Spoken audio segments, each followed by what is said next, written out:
Selama ini kita berjalan bersama dalam pencarian jawaban tentang being, tentang keberadaan yang paling asli. Namun di penghujung perjalanan ini, Heidegger mengajak kita berhenti dan mendengarkan. Bukan suara keras, tetapi suara sunyi yang tersembunyi di balik segala sesuatu. Suara yang hanya bisa didengar oleh mereka yang berani diam, membuka ruang, dan menjadi gembala dari keberadaan itu sendiri.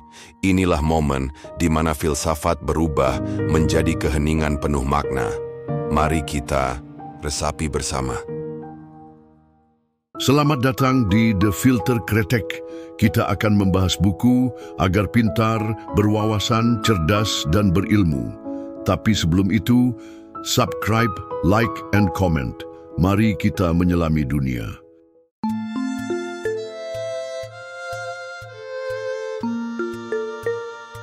Bayangkan, di tengah dunia modern yang sibuk dan digital, kita duduk di sebuah malam sunyi. Dan untuk pertama kalinya dalam hidup, kita mendengarkan diam itu sendiri. Tidak sebagai gangguan, tetapi sebagai panggilan. Itulah awal jalan kembali. Ketika manusia mulai menangguhkan kehendak untuk menguasai, dan mulai membuka ruang bagi being untuk hadir dalam kemurnian. Heidegger menyebut momen ini sebagai Gelassenheit, suatu keterlepasan yang bukan kemalasan, melainkan sikap aktif untuk membiarkan being menjadi dirinya sendiri. Namun jalan ini berat. Ia menuntut keberanian eksistensial. Keberanian untuk berdiri tanpa jaminan metafisik, tanpa doktrin yang kokoh, dan hanya bergantung pada pengalaman terbuka terhadap kenyataan itu sendiri. Heidegger menyebut ini sebagai Entschlossenheit, suatu ketegasan batin untuk hidup dalam keterbukaan, tanpa melarikan diri ke dalam sistem atau mitos.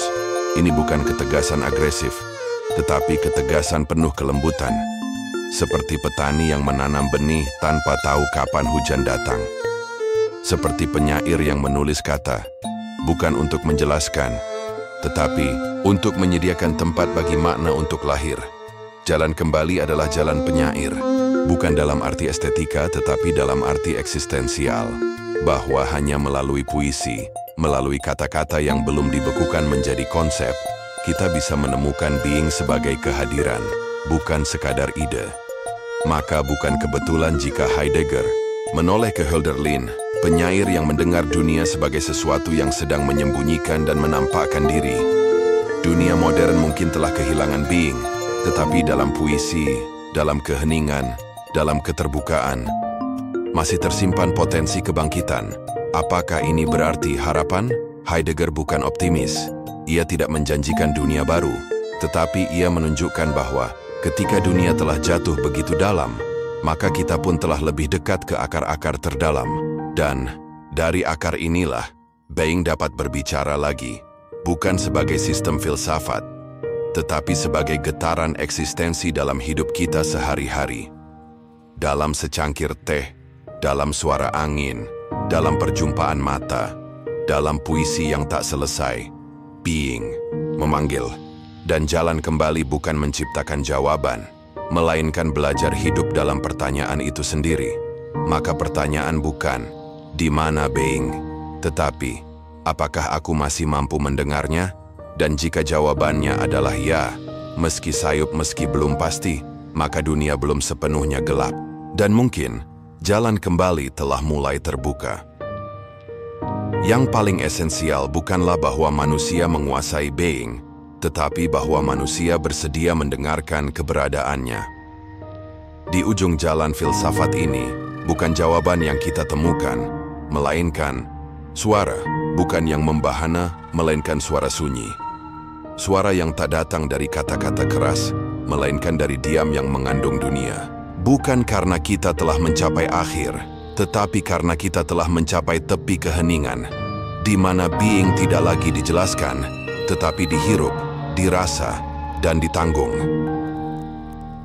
Filsafat, dalam pandangan Heidegger, bukanlah jalan menuju pengetahuan, melainkan jalan untuk tinggal dalam misteri being.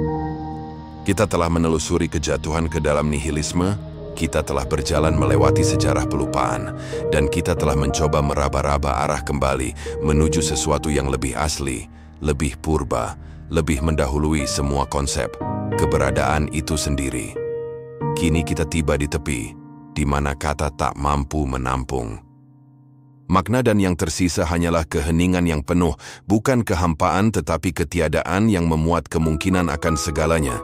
Dalam sunyi itu, Heidegger menantang kita, bukan untuk menjadi ilmuwan yang menjelaskan, bukan untuk menjadi teolog yang menafsir, melainkan untuk menjadi penjaga sunyi dari being.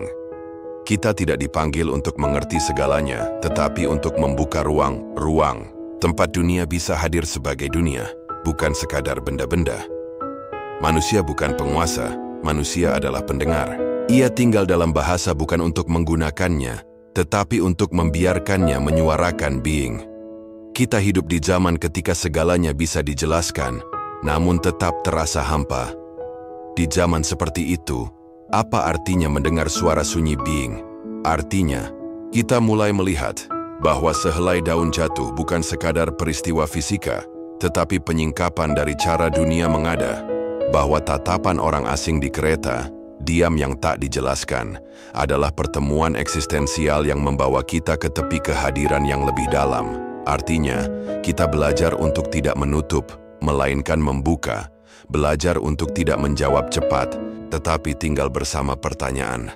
Artinya, kita menerima bahwa being bukan benda, bukan konsep, bukan objek studi, melainkan ruang terbuka tempat segala makna menampakkan diri. Dan di akhir ini, Heidegger tak memberi kita sistem, ia memberi kita undangan. Undangan untuk hidup dalam dunia ini bukan sebagai turis, tetapi sebagai penghuni yang mendengar dan menjaga. Bukan sebagai yang sibuk mencari Tuhan di langit, tetapi yang menemukan sakralitas dalam keberadaan yang paling biasa. Heidegger menyebut ini sebagai Das Heilige, yang kudus. Bukan karena spektakuler, tetapi karena menggetarkan dalam diamnya. Penutup ini bukan akhir, ini adalah cara hidup. Suatu gaya berfilsafat yang bukan lagi menjelaskan, tetapi menyediakan ruang. Suatu sikap terhadap dunia, di mana kita tidak lagi bertanya, apa gunanya semua ini? Melainkan, bagaimana aku bisa menjaga keterbukaan dari being?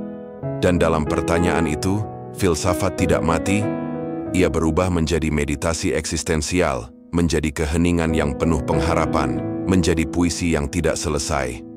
Maka, jika selama ini kita berjalan, bertanya, dan berpikir, kini kita diajak, diam. Bukan untuk berhenti tetapi untuk mendengarkan sesuatu yang lebih dalam dari suara. Dengarkan, barangkali di antara detak waktu, di antara napas yang tenang, di antara bayangan pohon yang diam, being berbicara kembali. Tapi hanya bagi mereka yang bersedia tinggal dalam suara sunyi itu.